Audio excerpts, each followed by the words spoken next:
Sektor pertanian itu kan masih belum bagus ya. Kotor, Iya, gitu, pertanian kumuh, ya, Pak. masih diidentikan dengan pekerjaan yang tidak menjanjikan.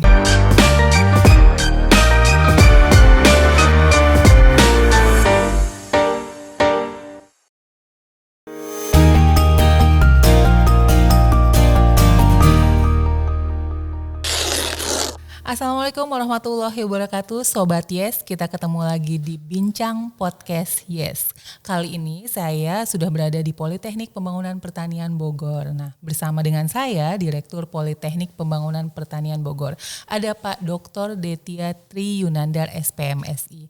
Halo Bapak, apa kabar Bapak? Baik, alhamdulillah Mbak Leli. Boleh disapa dulu Pak, Sobat Yes-nya. Baik, Assalamualaikum Sobat Yes semua, salam sehat untuk semuanya. Nah Pak, Bapak kan sebagai Direktur Polbangtan Bogor, masih banyak nih Pak Sobat Yes yang belum paham apa sih itu Polbangtan? Boleh diceritain nggak Pak atau dijelasin apa sih Polbangtan itu?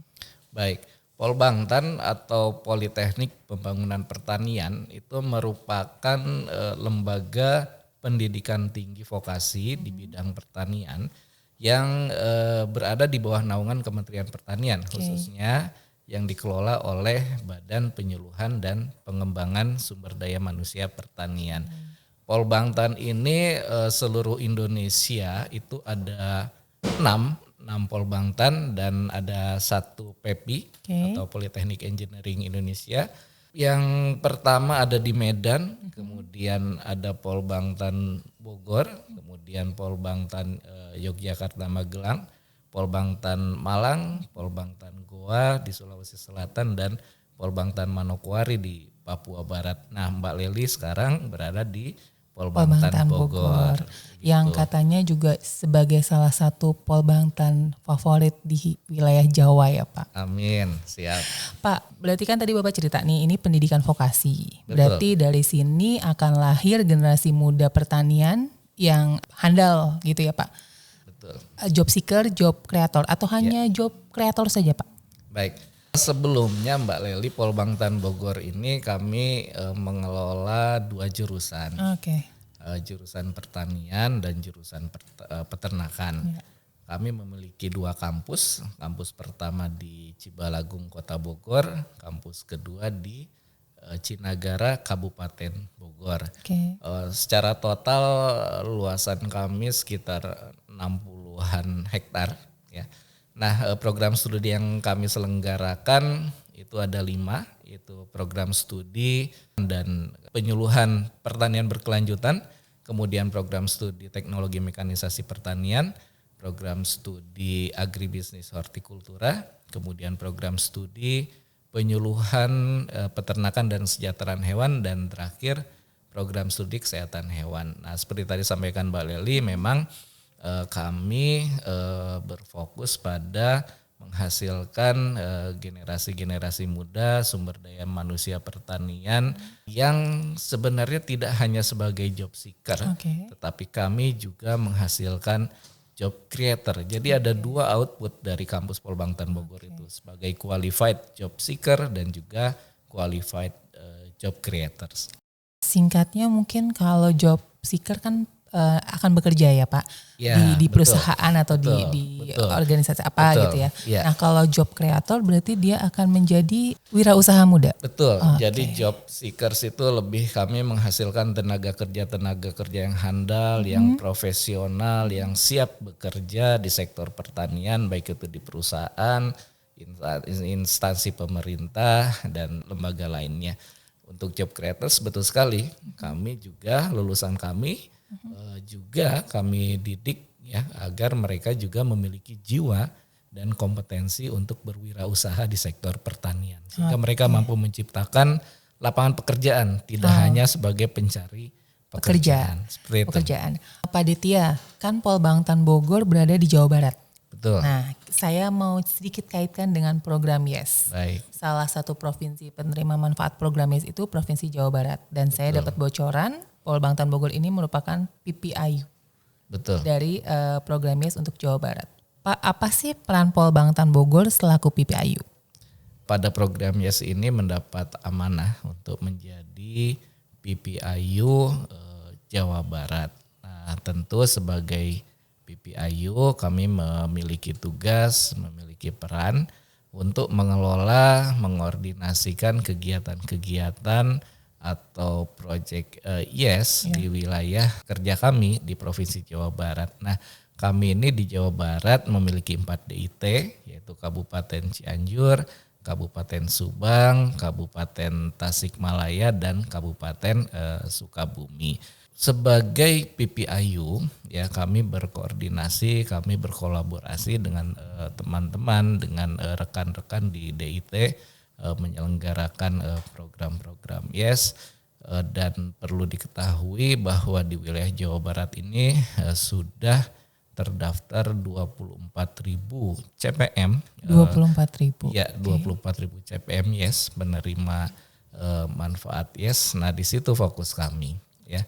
Kita ketahui bahwa program YES ini program yang memberdayakan, ya, pemuda-pemuda khususnya di wilayah perdesaan, ya, dan juga sasaran lainnya agar mereka nantinya memiliki kompetensi yang handal sebagai tenaga kerja di sektor pertanian, sekaligus juga program YES ini sejalan nih dengan visinya Polbangtan Bogor nih. Sekaligus juga mulai program YES juga untuk membangun kewirausahaan di sektor pertanian bagi pemuda-pemuda, bagi generasi-generasi muda khususnya di wilayah pedesaan.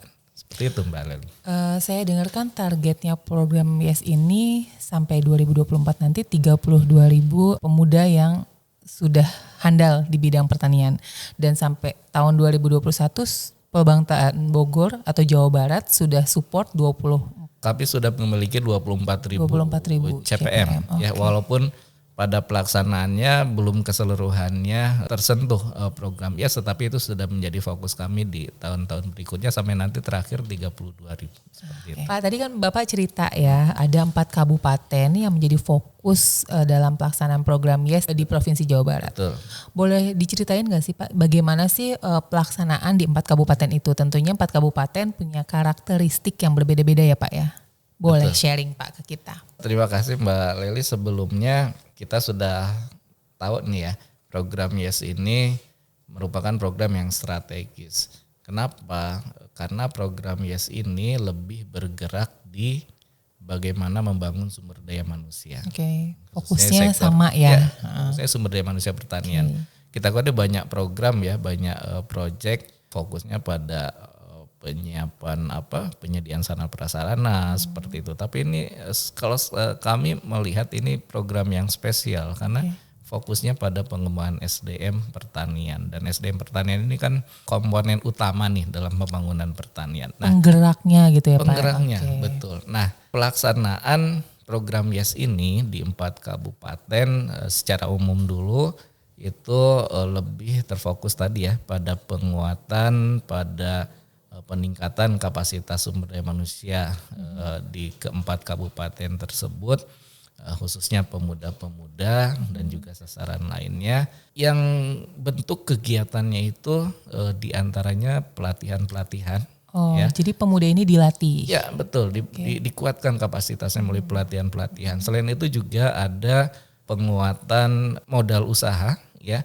Jadi bagaimana menstimulasi usaha-usaha para generasi muda di 4 kabupaten melalui kegiatan yang namanya hibah kompetitif. Ya.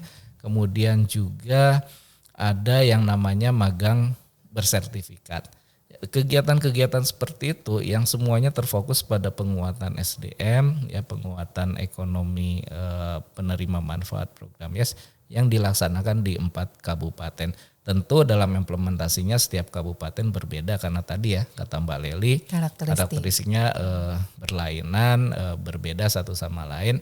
Nah, disinilah kami berkoordinasi dengan setiap DIT di masing-masing kabupaten.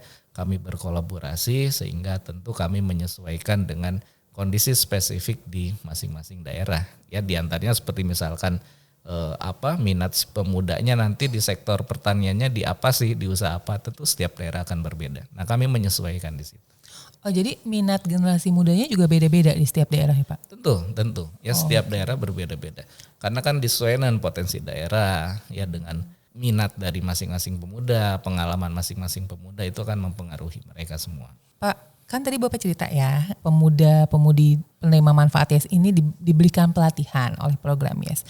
Boleh diceritain nggak sih Pak, apa saja sih yang dilatih? Baik, pelatihan-pelatihan yang diberikan sebagaimana tujuannya tentu untuk meningkatkan kapasitas mereka ya, para penerima manfaat program YES. Baik nanti outputnya sebagai wirausaha pertanian ya, maupun sebagai tenaga kerja di sektor pertanian. Pelatihan-pelatihan yang sudah dilakukan diantaranya pelatihan literasi keuangan, kemudian juga ada pelatihan proposal bisnis dan banyak pelatihan yang telah dilakukan. Dari pelatihannya berarti dari sektor hulu ke hilir ya Pak? Dari mereka belajar budidaya, belajar beternak, itu juga termasuk, betul. Sampai nyusun proposal bisnis. Betul. Terus setelah proposal bisnisnya ada, tadi kata Bapak ada mereka punya kesempatan buat mendapatkan bantuan modal melalui hibah kompetitif. Gitu ya Pak ya? Iya. Berarti nggak rugi banget ya Pak, berarti beruntung banget bagi CPM-CPM yang terpilih atau sudah dijadikan CPM-nya YES gitu ya Pak? Betul sekali. Oke, tadi Bapak dari awal sudah cerita misinya Polbangtan seperti apa, terus YES juga seperti apa. Tujuannya satu, SDM. Ya, betul. Dan tujuannya saya rasa setahu saya program YES itu 17 sampai 39 tahun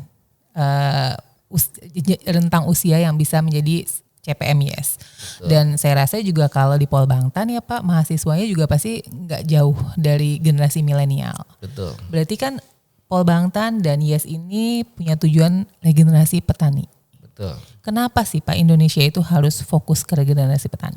Ya, ini pertanyaan bagus Mbak Leli, karena ini sebenarnya menjadi alasan mendasar ya, termasuk program YES, kemudian visi dari Polbangtan Bogor yang tadi disampaikan. Kita ketahui ya bahwa sektor pertanian ini memiliki peranan yang sangat strategis.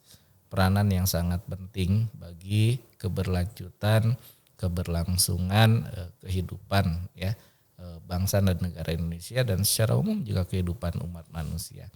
Khusus di Indonesia, pertanian ini memiliki tugas ya bagaimana bisa menyiapkan pangan bagi 270 lebih juta penduduk di Indonesia. Seluruh penduduk Indonesia, betul. Sektor pertanian yang nyiapin pangannya. Betul, ya.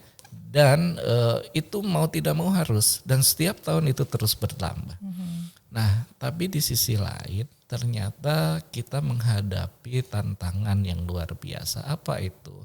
Kondisi saat ini ya data menunjukkan bahwa petani di Indonesia itu mayoritas sekarang petani yang kelompok usianya sudah kelompok usia yang tidak muda lagi. Senior-senior nih. Betul. Gitu.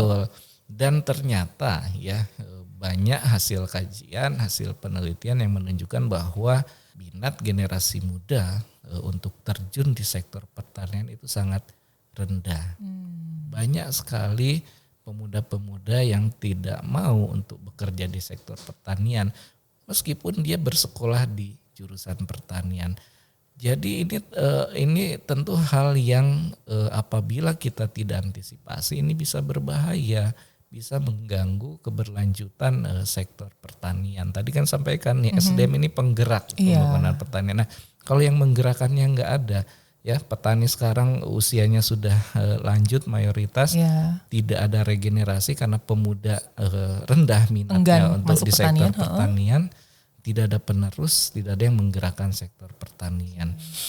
Jadi itulah kenapa pentingnya regenerasi pertanian khususnya di saat ini. Karena ada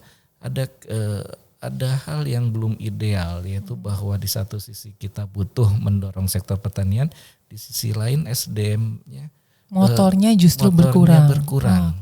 Ya, regenerasinya belum berjalan dengan baik. Itu kenapa kemudian kami berfokus pada regenerasi pertanian. Termasuk program YES ini, kenapa harus berfokus pada regenerasi pertanian? Oke, berarti pemerintah melalui Kementerian Pertanian, khususnya YES ini kan ada kerjasama dengan IFAD ya Pak? Betul. Itu tuh benar-benar menaruh perhatian khusus terhadap regenerasi petani di Indonesia. Yang Bapak lihat nih, kan Bapak Direktur Polbangtan, yang Bapak lihat dari animo calon mahasiswa. Terus tadi Bapak juga di PPIU kan juga melihat sudah banyak banget yang mendaftar.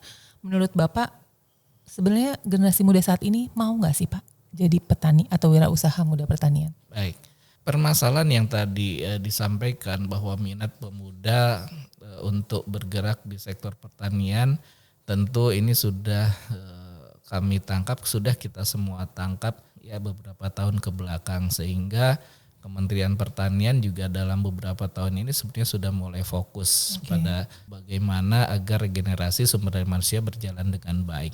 Dan alhamdulillah ya nampaknya ini sudah menunjukkan adanya perbaikan ya. Kalau saya melihat adanya perbaikan terkait regenerasi ini. Apa contohnya? Contohnya ya animo yang ingin melanjutkan sekolah ke Polbangtan itu semakin tahun semakin meningkat.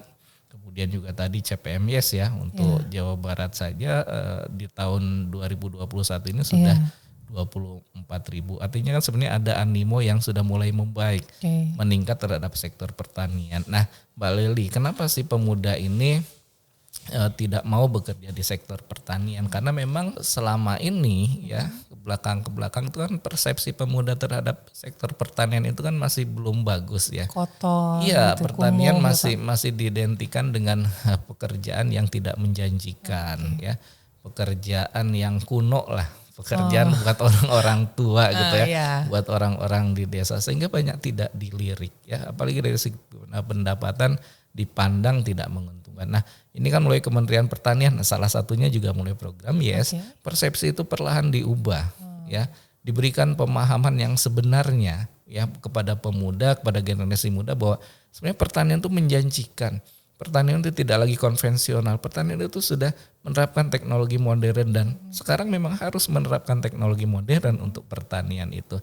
Nah upaya-upaya itu alhamdulillah ternyata mulai membalikan kondisi dari animo yang awalnya rendah sekarang sudah mulai banyak pemuda yang melirik sektor pertanian. Oke. Pak, tadi Bapak bilang pertanian itu menjanjikan. Berarti sudah terbukti dong Pak ada generasi muda yang sukses di pertanian. Ya, kita banyak melihat contoh ya, dan Kementerian Pertanian pun memiliki yang namanya DPM DPA ya. Duta Petani Milenial dan Duta Petani Andalan yang mereka sebenarnya juga mencerminkan bahwa di pertanian ini ada nih sosok-sosok yang sukses ya, yang membuktikan, yang menunjukkan bahwa memang sektor pertanian itu sebenarnya memiliki peluang yang baik, peluang yang besar sebagai sektor yang menjanjikan untuk dijadikan mata pencarian, pekerjaan, dijadikan bisnis pertanian itu. Seperti itu. Banyak sekali saya pikir contoh-contoh baik di semua wilayah saya pikir ada ya di Indonesia. Kita DPM DPA Kementerian Pertanian sudah lebih dari 2000 ya Pak ya? Iya, tersebar di seluruh Indonesia ya. Untuk Jawa Barat saja banyak sekali nih, ada Mas Sandi Okta ya, ada Kang Hendra, Kang Rizal ya, Kang Nasrul, ini banyak sekali. Di luar Jawa Barat juga sangat banyak, ada Beli Agung ya, dan masih banyak lagi. Nah Pak, tadi Bapak nyinggung DPM DPA. Ya. Nah sekarang DPM DPA itu juga ada kaitannya dengan program YES tidak Pak? Ya. Tentu saja, karena kan DPM DPA itu hampir di setiap kabupaten ada ya, setiap daerah. Ya, dan kami tadi seperti sampaikan dalam mengelola, melaksanakan program YES di tingkat kabupaten, di tingkat DIT yang menjadi wilayah kerja kami berkolaborasi dengan DIT. Nah tidak saja dengan DIT, tapi juga dengan DPM DPA. Apa sih bentuknya secara real? Salah satunya misalkan ya, para DPM DPA ini bisa nih menjadi mentor para CPM YES, bisa juga ya mereka menjadi tempat magang para CPM YES ya, dan juga bisa sebagai pelatih pada kegiatan pelatihan. Mereka menjadi role model buat CPM YES, seperti itu. Wirausaha sukses masih muda langsung nyontohin ke pemuda. Ya, betul. Oke, dan di situ kan nanti ada resonansi ya, dari satu DPM diharapkan banyak petani milenial yang kemudian tertarik untuk bergerak sektor pertanian Dan program YES ini menjadi salah satu sarananya media untuk ke arah situ. Berarti Pak, sumbangsih program YES terhadap akselerasi regenerasi petani di Indonesia ini sangat besar ya Pak? Betul sekali. Sudah didukung oleh Polbangtan, ada program YES lagi. Ke depan saya sih, kalau saya pribadi ya Pak, yakin nih regenerasi pertanian akan sukses. Gitu. Saya mau tahu nih, kalau tadi saya sudah bilang saya yakin. Gimana sih pandangan Pak Ditya selaku Direktur Polbangtan terhadap regenerasi ke depan, seperti apa sih pertanian ini?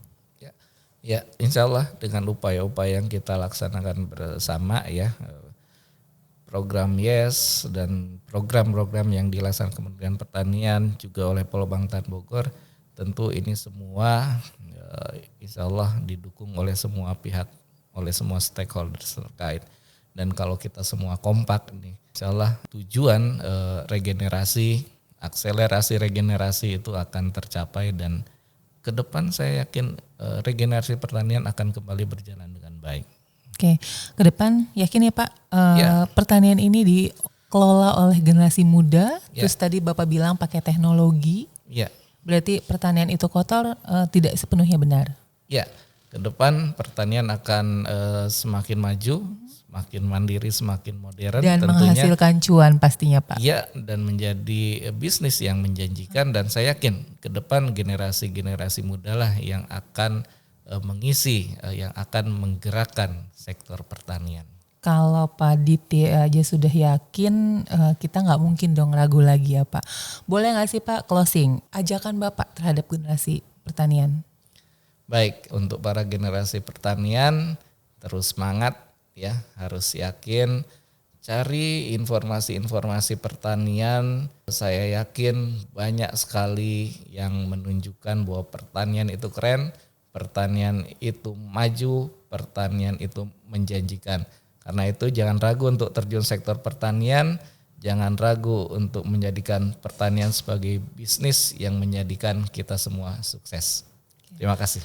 Nah Sobat YES, tadi Pak Ditya sudah menyampaikan bahwa sektor pertanian itu adalah sektor yang keren, sektor pertanian itu sektor yang menjanjikan. Buat kalian generasi muda, jangan ragu untuk menjadi petani, harus bangga menjadi petani karena pertanian itu keren gitu ya Pak. Betul. Terima kasih Pak Ditya atas Sama-sama, kehadirannya, atas kesempatannya. Kita sudah dapat informasi yang bagus banget dari Pak Ditya. Saya Leli mohon pamit, kita akan ketemu lagi di Bincang Podcast selanjutnya. Wassalamualaikum warahmatullahi wabarakatuh.